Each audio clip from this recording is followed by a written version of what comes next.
Bismillahirrahmanirrahim.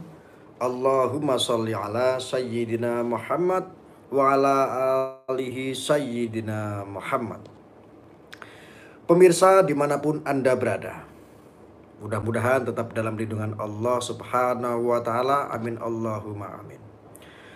Sentuhan kasih sayang dari Mursyid Thoreqoh Sidikiyah Al-Mukarram Kiai Mukhtar Mukti, yang juga pengasuh Ponpes Majma'al Bahrain Hubul Waton Minal Iman Sidikiyah, membuat keyakinan saya semakin teguh. Berjuang merebut keadilan terampas dalam kasus dugaan asusila di Ponpes Sidikiyah Peloso Jombang. Ketidakadilan terstruktur semakin kuat terlihat di tengah semakin mentahnya dakwaan JPU. Betapa saksi-saksi yang tersebut adalah dakwaan telah nyaris semua membantah konstruksi dan kronologis peristiwanya. Penguat dakwaan hanya dijejali saksi gosip, testimonium de audit alias saksi karena mendengar ceritanya orang, bukan saksi yang melihat, mendengar, dan mengalami peristiwa. Menjadi aneh, justru terdakwa harus berjibaku menghadirkan saksi fakta, termasuk nama-nama yang disebutkan dalam dakwaan maupun yang tersebutkan dalam persidangan. Padahal untuk mencari kebenaran material seharusnya JPU dan majelis hakim yang bersemangat, karena di tangan merekalah keadilan ini bisa terwujud. Mereka juga punya kewenangan daya paksa. Bukti sidang kali ini, satu saksi kunci yang seharusnya dihadirkan malah dilindungi untuk tidak hadir dengan berbagai cara.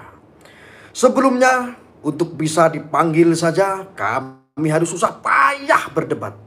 Lalu setelah diperintahkan dihadirkan, lalu dengan selembar kertas saksi itu diterima untuk tidak hadir. Tampak jelas baik JPU maupun majelis hakim melindungi satu saksi ini. Padahal dari saksi inilah kotak Pandora atau apa skenario rekayasa di balik kasus itu bisa terjadi.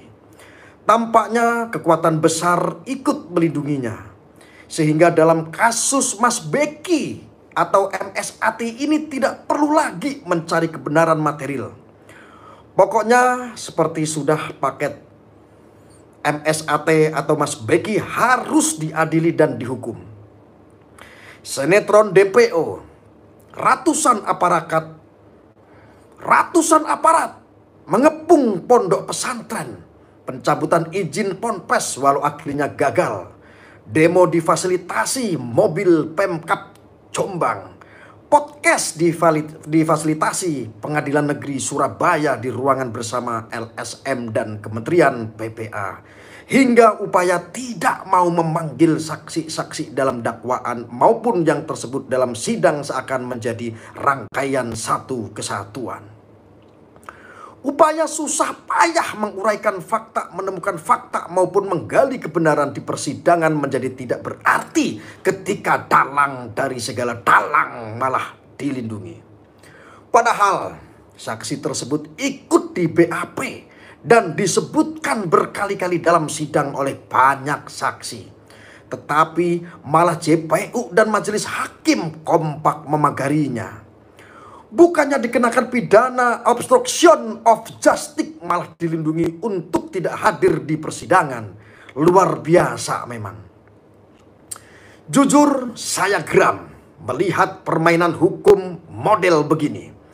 Cara-cara terstruktur seperti ini akan rawan melahirkan peradilan sesat. Apa artinya kalau aparat penegak hukum sendiri tidak semangat mencari dan menggali kebenaran material? Untuk apa dilengkapi jubah keadilan kalau hatinya sudah jauh dari perjuangan mencari keadilan? Kami yakin di usia 94 tahun lebih Pak Kiai memiliki energi, pengalaman kehidupan yang lebih banyak dan luas. Sehingga restu dan doa beliau kami jadikan spirit perjuangan. Kami yang muda-muda berjuang, beliau merestui karena kami yakin Kriminalisasi bisa dikenakan kepada siapapun jika sudah oknum-oknum berwenang bersekongkol menentukan targetnya. Kebenaran tidak mudah dihadirkan, tetapi harus tetap diperjuangkan. Inilah kata dari Bapak Gede Pasek sebagai tim hukum dari saudara MSAT yang terakhir sidang terakhir tadi ya. Jadi memang sangat miris sekali. Dan perlu diketahui untuk saudara dan saudariku semua, saya sih berharap ya untuk masalah kasus-kasus seperti ini memang membutuhkan malaikat yang masih menggunakan logika. Karena apa? Sidang-sidang yang saat ini berjalan seperti tidak logika. Seperti contohnya sidang sebelumnya bahwa korban yang ngakunya katanya diperkosa diantar pakai sepeda motor atau diantar menggunakan apapun itu. Saksinya ada. Dan di dalam BAP pun tercantum namanya.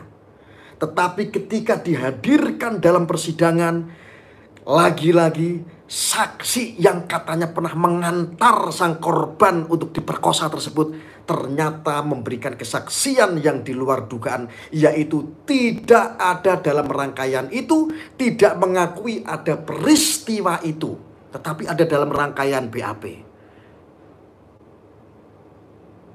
Dulu yang katanya opini, penggiringan opini, ada belasan santriwati di bawah umur yang saat itu dicabuli oleh seorang predator, yaitu MSAT atau saudara Subeki.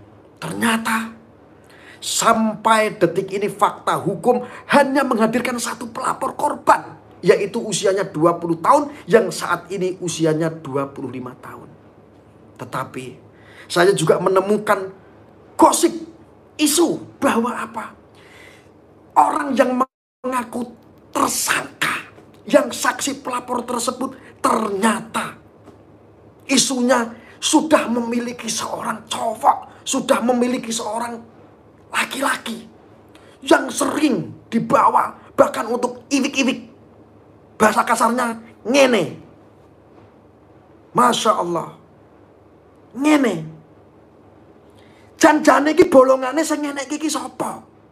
Masya Allah. Astagfirullahaladzim. Ya.